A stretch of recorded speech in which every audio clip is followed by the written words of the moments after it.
You've probably looked around recently and felt like the rules of being a man and, well, raising a man have completely changed while you weren't looking. Yeah, that's a very real feeling for a lot of guys right now. Exactly. If you're feeling that shift, you are absolutely in the right place. Hmm. Welcome to this deep dive. Today we are taking an intense, really comprehensive exploration into Conrad Reicher's highly controversial, totally gripping new ebook. Right, screen raise why your son doesn't know how to fight or think. That's the one. And this text, I mean, it has become a major focal point for anyone trying to understand today's cultural landscape.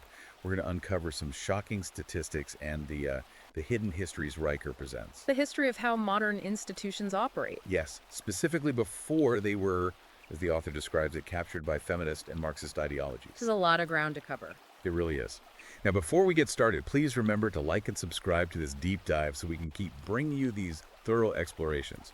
And if you want to follow along with the source material, and you really should, go to Amazon Kindle or Google Play Books right now to buy Screen Raised. Highly recommend having the text in front of you for this one. Absolutely.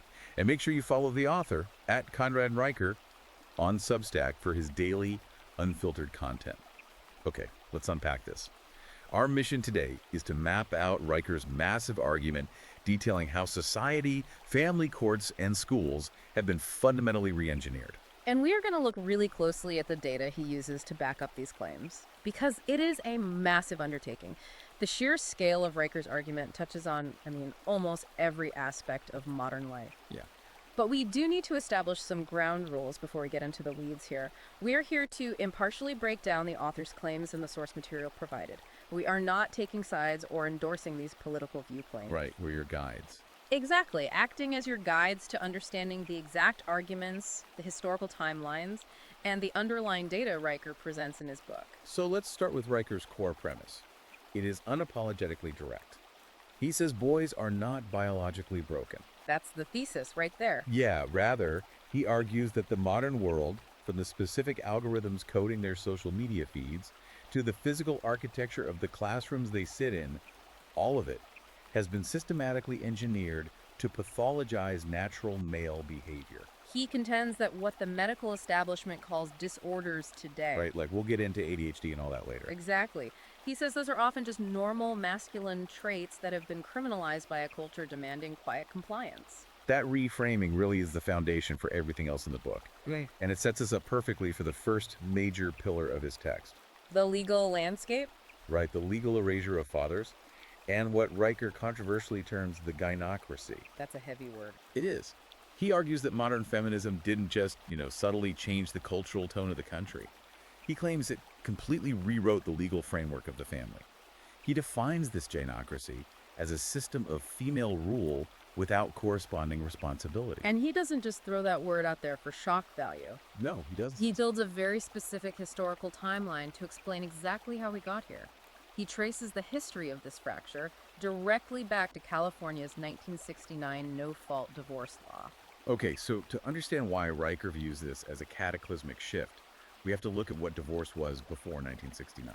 Historically, a marriage was a binding legal and social contract. To dissolve it, you actually had to prove fault. Things like adultery, severe abuse, abandonment, you couldn't just walk away. Right. But Reicher argues that the California law, which, by the way, was actually signed by Ronald Reagan. Which is a crazy historical footnote. It really is. But Reicher says this wasn't just a legal tweak. It was a seismic structural shift that turned marriage into a disposable contract.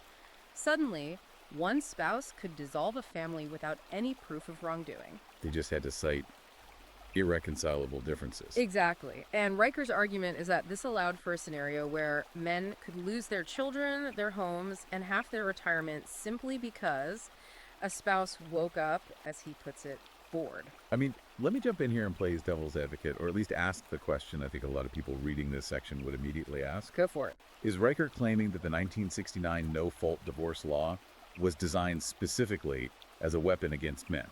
Or is he saying that the marginalization of fathers was like an unintended byproduct of a law that was really just meant to free people from genuinely toxic marriages? Because those are two very different arguments. That's a crucial distinction to make based on the text. Reicher argues that while it may have been sold to the public as a way to escape toxic, abusive marriages without enduring a messy public trial. Which makes sense on paper. Right, but he says the functional application of the law quickly became weaponized. He points to the data here. Between 1970 and 1980, divorce rates spiked by 50%. Wow, 50% in a decade. Yes. And Riker asserts this wasn't because men suddenly became dramatically worse husbands over a 10-year period. He says it's because the unilateral power to end marriages was established with zero legal or financial consequences for the person initiating the split. Which he knows is statistically women in about 70 to 80% of cases today. Exactly. And he builds on that timeline throughout the 70s and 90s, looking at legislation that was supposedly designed for equality, but which he claims fundamentally altered the power dynamics of the family. Like the 1975 Equal Credit Opportunity Act. Right. On the surface, if you read a standard history textbook, this is the law that allowed single women to get credit cards or mortgages without needing a male cosigner. Sounds like basic financial equality. It does. But how does Riker interpret the long-term effects of that specific act? Riker views the 1975 Act through the lens of structural leverage. His argument is that by removing the necessity of the male guarantor, the state effectively stepped in to underwrite female financial independence. Okay, so replacing the husband with the government, essentially. In his view, yes. He says this created a structural shift where women could secure housing and build financial independence while simultaneously locking fathers out financially and legally during a divorce.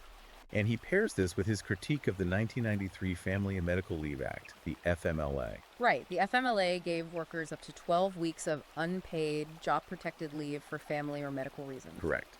But Riker claims that in practical corporate reality, the FMLA created a state-sponsored maternal privilege. How so? Because while mothers are culturally expected and encouraged by HR departments to take that time, fathers who attempt to take full FMLA leave often face severe corporate stigma. Loss of promotion tracks, subtle penalization.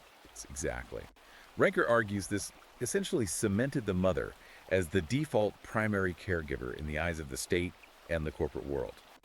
It further marginalized the father's role right there in the early developmental years. Which brings us to the actual battlefield where all these laws collide. The modern family court system. Riker paints an incredibly bleak picture here. He presents a system that he believes fundamentally assumes women are the primary caregivers by default. And he uses U.S. Census data to back this up, showing that 80% of child custody goes to mothers post-divorce. 80%. Yeah. Riker argues this 80% figure isn't a reflection of natural preference. It's not a reflection of who is actually the better parent. He says it's a systemic bias baked into the very foundation of family law. Essentially reducing fathers to mere financial units, ATMs that occasionally get weekend visitation. ATMs, exactly. And this is where the text moves from historical legal analysis to deeply personal and often harrowing case studies. Riker uses specific anecdotes to illustrate how these laws play out in real life. The story of James W. in Ohio is probably the most intense example in the book. Yeah, that one was rough. According to Riker, James lost access to his son based on a completely false domestic violence claim. And the text emphasizes heavily that there was zero physical evidence. None. Yeah. There was no police report filed at the time. There were no witnesses, no medical records of injuries. It was literally just a checkbox marked on a preliminary divorce filing form. Just a checkbox. And because of the way the system is structured, James was immediately slapped with a restraining order. Now, years later, he's forced to watch his kid waze at the school bus from a gas station across town just to get a glimpse of him. Riker doesn't call this being an absent father. He calls it being exiled. Exiled. The concept of exile is central to his argument here, and it raises an important question about the legal mechanisms at play, specifically regarding how evidence is treated in family court versus criminal court. Because Riker leans heavily on data to show James isn't an anomaly. He cites 2021 admissions and data from the ACLU and the American Bar Association. And what do they acknowledge? They acknowledge that high rates of false abuse allegations exist specifically within the context of heated custody battles. Right. The statistic Riker zeroes in on is that men are 3.4 times more likely to be falsely accused of abuse during a divorce than at any other time. 3.4 times. He calls this tactic parental alienation by accusation. And he traces the legality of this tactic directly to the 1994 Violence Against Women Act, or VAOA. Yes. Riker's critique of VAOA is that it introduced mechanisms allowing for ex parte restraining orders. Let's define that for the listener. In legal terms, ex parte means a judge can grant a temporary restraining order based solely on the claims of one party, without the other party even being present in the courtroom to defend themselves. So you don't even get to tell your side of the story before you're kicked out. Exactly. While designed for emergency protection, Riker argues this mechanism has been ruthlessly weaponized in divorce proceedings. If a spouse wants sole custody and leverage over the house, filing an ex parte order instantly removes the father from the home and cuts off contact with the children. Riker argues this flips the fundamental bedrock of the justice system. It makes men guilty until proven bankrupt by legal fees. I mean, think about the gravity of that for a second. We're talking about a system where, according to Riker's data, the mere accusation acts as a conviction in family court. So what does this all mean for you, the listener, navigating the world today? Riker connects this directly to what you've likely observed in the modern marriage landscape. He argues that for a man today, entering into a modern marriage contract is essentially signing up for a liability suit waiting to happen. A liability suit waiting to happen. You work, you provide, you build a life. And under the current legal framework, you could be discarded like an expired contract, losing access to your own children in the process. And according to the text, this immense legal and financial peril is the exact reason why 40% of men aged 25 to 35 are opting out of marriage entirely. 40%. And the cultural narrative is always that these men are failing society or suffering from Peter Pan syndrome. Right, that they just don't want to grow up. But Riker completely flips that script. He says they aren't failing society, they are surviving it. They are making a rational risk assessment based on the laws as they are written. Which naturally transitions us into the next critical area Riker explores, because if the legal system has effectively exiled the father from the home, creating a vacuum of male authority. What is happening to the boys who are left behind? Exactly. Riker argues we are seeing the systematic medicalization of boyhood, where natural male energy is being treated not as a characteristic to be guided, but as a disease to be cured. He points to a nationwide epidemic of what he calls the discipline deficit. And here's where it gets really interesting. Let's look at how he tackles ADHD. The prevailing medical narrative is that ADHD is a neurological condition that we are simply getting better at diagnosing. But Riker rejects that entirely. He frames ADHD as a pharmaceutical pacifier. He lays out a really compelling timeline here. ADHD diagnoses in boys jumped 43% between 2003 and 2011. 43% in less than a decade. And he doesn't just throw that number out in a vacuum. He directly correlates this massive spike with specific policy changes in the American education system. Namely, the shrinking of recess time and the rise of high-stakes standardized testing under policies like No Child Left Behind. To understand Riker's point, we really have to look at how No Child Left Behind fundamentally altered the day-to-day reality of the classroom. The act tied federal school funding directly to standardized test scores. Right. Riker argues this turned schools into compliance factories. Suddenly, teachers didn't have the luxury of letting kids burn off energy. They had to prep them for tests. The environment became entirely sedentary.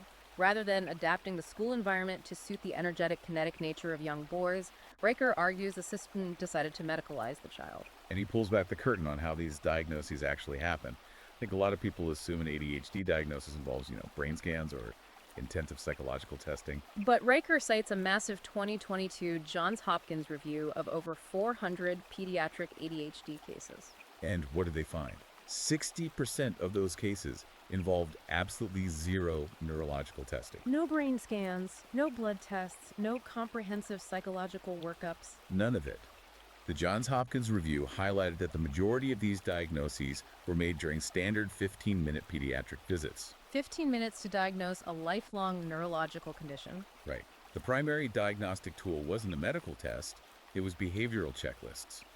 Forms filled out by exhausted parents and stressed teachers who simply needed the child to sit still. Riker is scathing in his assessment here.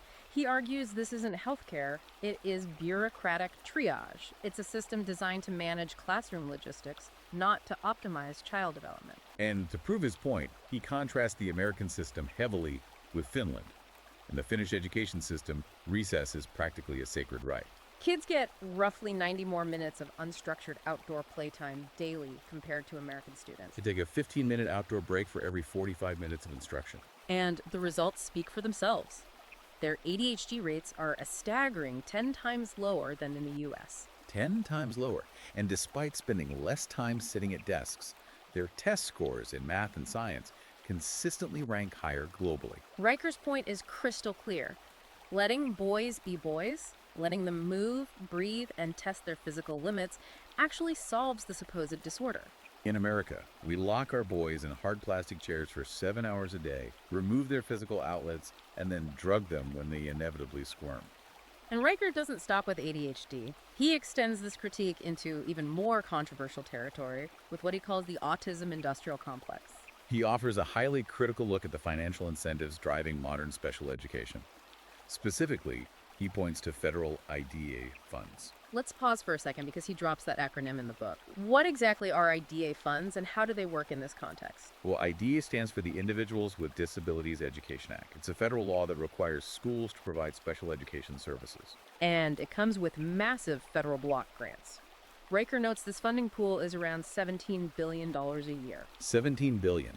Under IDEA, school districts receive additional federal funding for every student who is diagnosed and placed on an IEP or individualized education program. Riker's controversial claim is that school districts are financially incentivized to push school psychologists and therapists to lower diagnostic thresholds just to capture those federal grants. He argues this leads to the massive overdiagnosis of boys who are not genuinely on the autism spectrum, but who are actually just under-disciplined, lacking boundaries, and suffering from severe screen addiction. To back up this claim, the text provides a fascinating epidemiological counterexample: the Amish community. Riker points to a prominent 2016 epidemiology study that looked at autism rates among the Amish. And the researchers found near zero autism rates in these communities. Near zero. And Riker argues this isn't due to genetic isolation or some biological anomaly. He attributes it entirely to their physical and social environment. The Amish environment, as Riker details, involves strict, consistent discipline, a heavy reliance on physical chores from a very young age, and absolutely zero screen time. Right. In an Amish household, you don't hand a dysregulated 5-year-old a glowing tablet to pacify him. You hand him a broom or a bucket, give him a physical task. Riker uses the study to forcefully assert that many modern neurodivergent diagnoses in mainstream society are actually pathologizing the symptoms of poor discipline and a maternal detachment. Basically masking basic behavioral issues as complex neurodiversity. Building on that medicalization argument, Riker delves into a really dark chapter of the book, what he terms chemical warfare via SSRIs. He details how modern schools have integrated psychological screening into the basic curriculum.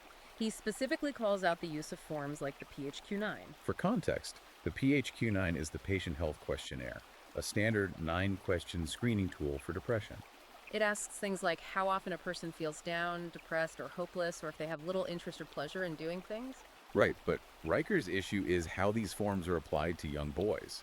A 12-year-old boy who is bored out of his mind in a sedentary classroom, who doesn't smile enough, or who isn't emotionally expressive in the very specific verbal way the school system demands. He might fill out that form and instantly get flagged for low affect. Exactly.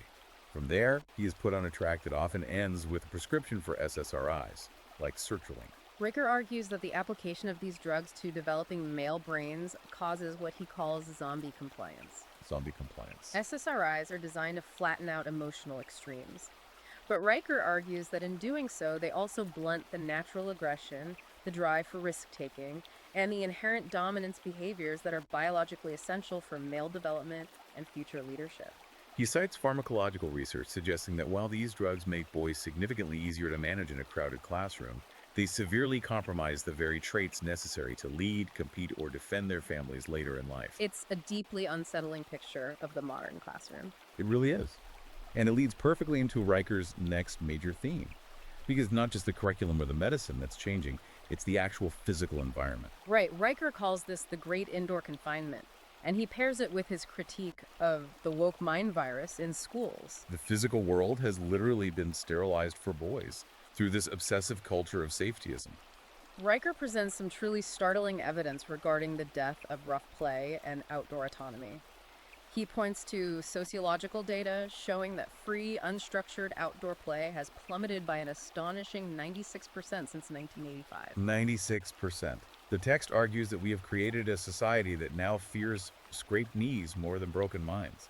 He shares these specific, almost absurd anecdotes to highlight the madness of modern zoning and safety bureaucracies. I mean, think about the absurdity of this one. A father in Portland, Oregon spent the weekend building a tree fort for his son in his own backyard, out of 2x4s and plywood. A classic dad activity.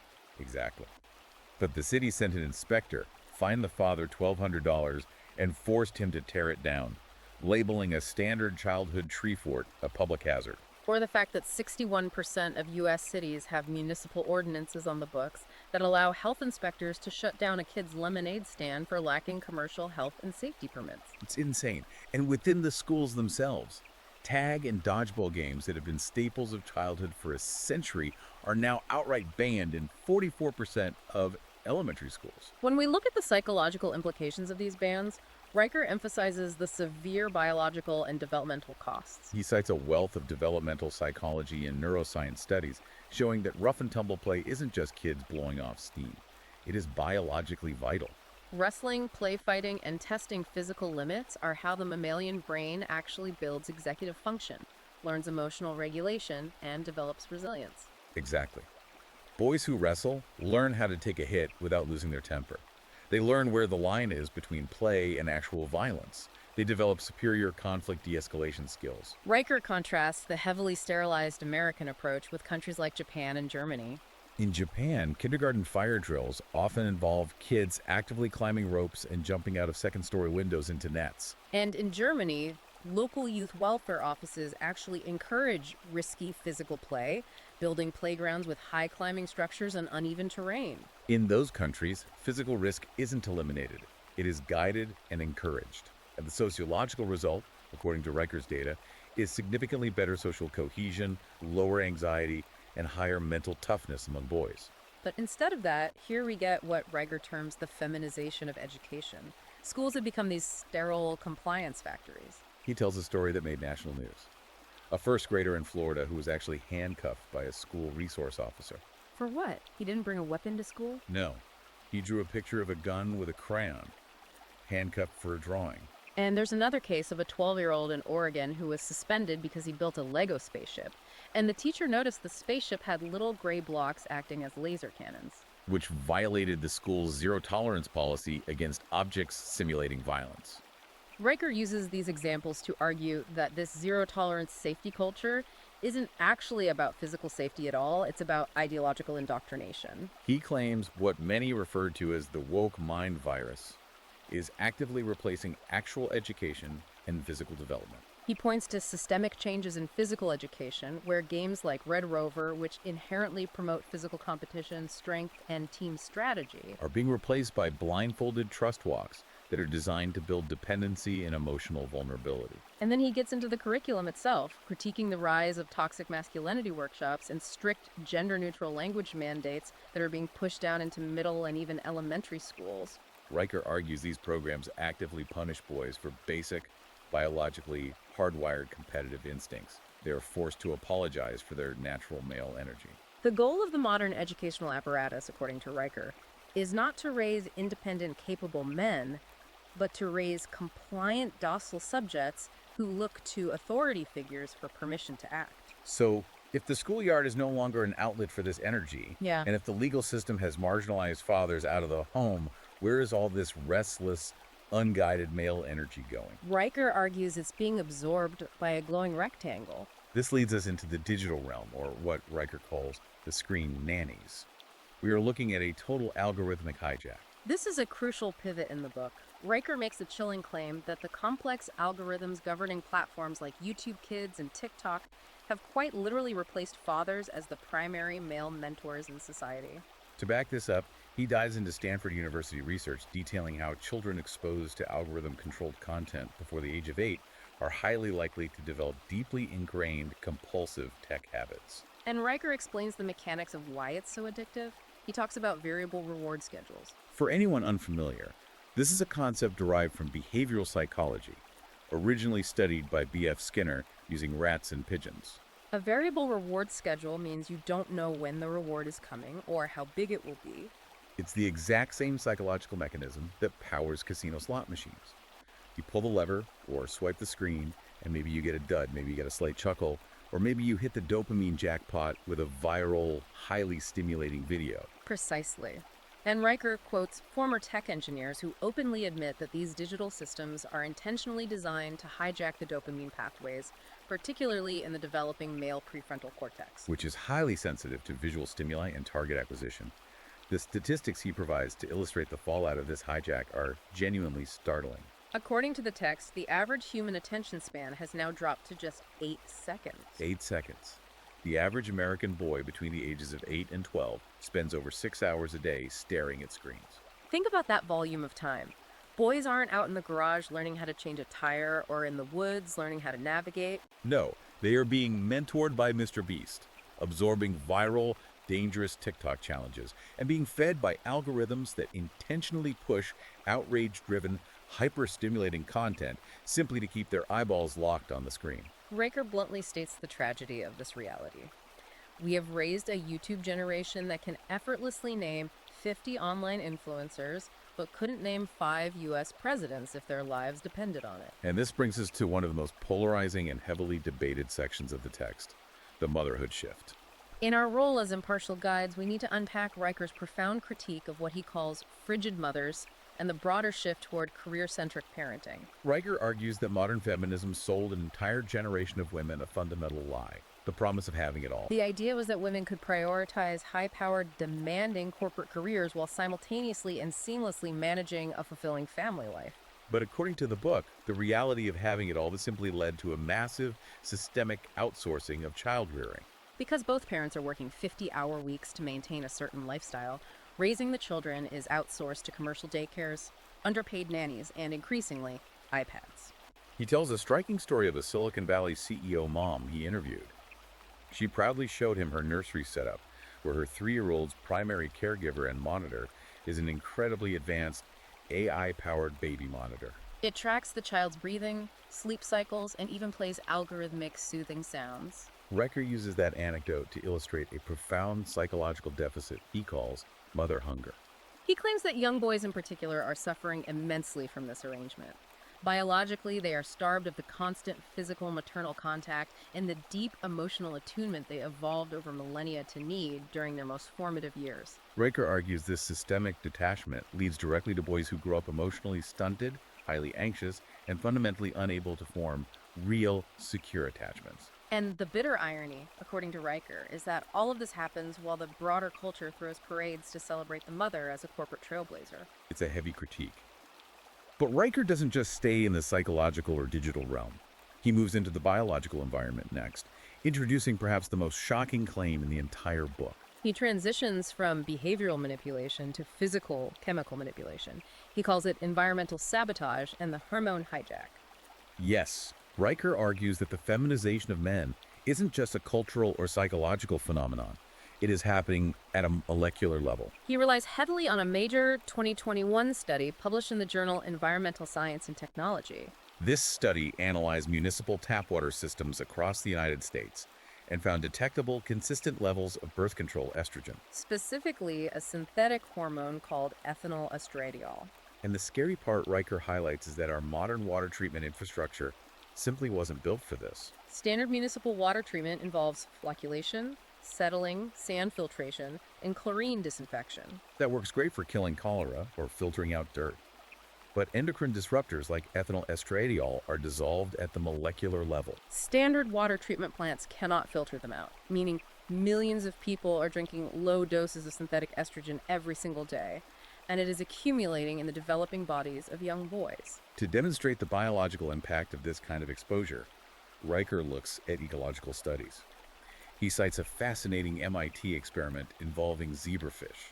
Now, researchers use zebrafish because they actually share about 70% of their genetic structure with humans, particularly regarding their endocrine systems. In the MIT study, male zebrafish were exposed to the same low-dose estrogen levels found in municipal water. The result: the male fish lost 40% of their natural aggression and mating drive. They became completely docile. Riker pairs this with field data from the U.S. Geological Survey, which found that in certain heavily polluted rivers, up to 85% of male smallmouth bass were actually developing female egg cells inside their tests. They were literally turning into hermaphrodites due to estrogenic pollutants in the water runoff. So Riker is taking this ecological data and arguing that the exact same endocrine disruption is happening to human boys, and he connects this to the modern diet, detailing what he calls the soy boy phenomenon. He shares a very specific medical anecdote from the text. A 14-year-old boy in Ohio who was brought to an endocrinologist because he had developed full breast tissue. Gynecomastia. Exactly. The doctor discovered the boy was drinking 3 liters of soy milk a day. The medical diagnosis was dietary estrogen poisoning. Riker explains the science here. Soy contains phytoestrogens, which are plant-based compounds that mimic estrogen in the human body. And Riker claims these phytoestrogens are up to 10,000 times more potent in binding to estrogen receptors than some synthetic environmental estrogens. Riker takes this scientific claim and applies a socio-political lens to it. He argues that this soy-heavy, hyper-processed, plant-based diet isn't just an accidental health fad. He claims it is actively pushed by a feminist and corporate nutrition complex specifically designed to lower population-level testosterone. Thereby creating a generation of docile, physically weak, and compliant males who lack the biological drive to challenge authority or defend traditional structures. He strongly challenges the reader, and by extension, you listening right now, to audit your own physical environment. He urges fathers to invest in heavy-duty, reverse osmosis water filtration systems for their homes, because standard fridge filters won't catch endocrine disruptors. He advocates for ditching soy and highly processed seed oils completely. For Riker, protecting a son's biological development and future masculinity doesn't just start at the ballot box or the school board meeting. It starts right in the kitchen. Now, if the book ended there, it would simply be a massive, depressing catalog of institutional capture. But Riker pivots in the final sections. He transitions from a critique of the collapse into a highly specific, tactical manual for what he calls the boyhood resistance. He focuses on reclaiming masculinity and fatherhood, not through political lobbying, but through immediate, real-world, localized solutions. Exactly. Riker emphasizes that fathers cannot wait for the culture to fix itself. They have to take the reins back immediately. He highlights several grassroots movements that are already doing this. First, he breaks down the mechanics of the Backyard Boys Club. This is an informal network of fathers who decided to take their kids entirely out of the endless cycle of school psychologists and behavioral therapy loops. Instead, they started gathering on weekends to teach their sons hard survival skills. Riker details the curriculum of these clubs. Teaching boys how to build and maintain fires, how to purify water, and crucially, how to safely and respectfully handle .22 caliber rifles. Riker argues that teaching a boy to use a firearm isn't about violence, it's about instilling a grave sense of responsibility, focus, and consequence. And the result of these backyard clubs. Right. Riker points to massive reported drops in general anxiety among the boys and instances of kids completely coming off their prescribed ADHD medication because their need for focus and physical engagement was finally being met. He also looks internationally for proof of concept. He spends a lot of time analyzing the B2M or Boys to Men program in Australia. This is a brilliant initiative where at-risk youth boys who are constantly in trouble with the law or feeling out of school are taken on a rigorous 21-day digital detox deep in the Australian bush. The parameters of the B2M program align perfectly with Riker's philosophy. There are absolutely no phones allowed, there are no model safety nets. It is just rigorous physical survival challenges, exposure to the elements, and intense mentorship from older, disciplined men. The data Riker provides on this program is phenomenal. He shows that participating in this bush detox dropped youth crime rates among attendees by 52%. 52%. And it significantly increased their psychological resilience scores upon returning to civilization. Closer to home, he highlights the Iron Sons boxing program in Detroit. This program is led by a former MMA fighter named Darius Cole. Cole's methodology is fascinating. He specifically takes in boys who have been labeled by the Detroit public school system as emotionally dysregulated, defiant, or overly aggressive. But instead of putting them in a circle to talk about their feelings, he puts them in a boxing ring. Right. Cole teaches them the brutal discipline of combat sports. He makes them do cold plunges to reset their nervous systems. And most importantly, he teaches them how to take a punch to the face without losing their temper or crumbling. Riker uses the Iron Sons program to show how disciplined, physical combat sports cure behavioral issues and deep-seated anxiety far better than any school-mandated restorative justice therapy session ever could. It channels their natural aggression into controlled competence. And finally, he explores the Marine Military Academy in Texas. Riker views this institution as the ultimate proof of concept for his entire thesis. The Academy operates in a model that is the exact antithesis of modern public schooling. They enforce incredibly strict discipline. They mandate early morning wake-ups. If a cadet commits an infraction, they don't go to a restorative justice circle to discuss why they acted out. They drop and do push-ups. There is an absolute unyielding hierarchy. And what is the outcome of this supposedly archaic, rigid system? Riker points to their 98% graduation rate. He argues that this environment doesn't break boys, it builds them. The academy produces young men who are physically capable, emotionally stoic, and taught to lead effectively in times of crisis. It proves Riker's central point. Boys do not crave endless coddling and safety. They fundamentally crave structure, hierarchy, and a clear path to earning respect. Which brings us to Riker's ultimate call to arms for the reader. If we connect this to the bigger picture, he argues that the era of negotiation is over. Fathers must stop asking for permission from the state, from the school boards, or from the broader culture to raise their sons as men. Riker's final thesis is absolute and uncompromising. Men must aggressively audit their homes, they must enforce strict, non-negotiable screen limits, They must demand physical competence and encourage guided risk-taking. and most importantly, they must reestablish unquestioned hierarchy and unyielding discipline at home. He argues that historically, strong fathers are the immune system of civilization, and it is their biological and moral duty to raise defenders, not dependents. What an incredibly dense, provocative journey through this text. To summarize everything we've covered today, Screen Raised argues that the weakness, anxiety, and lack of direction we see in young men today isn't some tragic biological accident.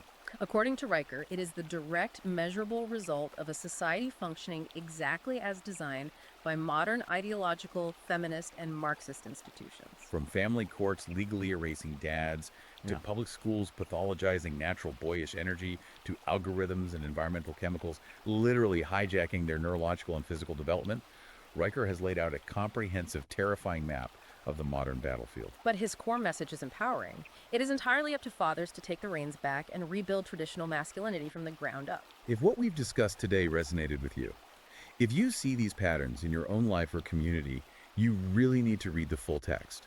Go to Amazon Kindle or Google Play Books right now to buy Screen Raised.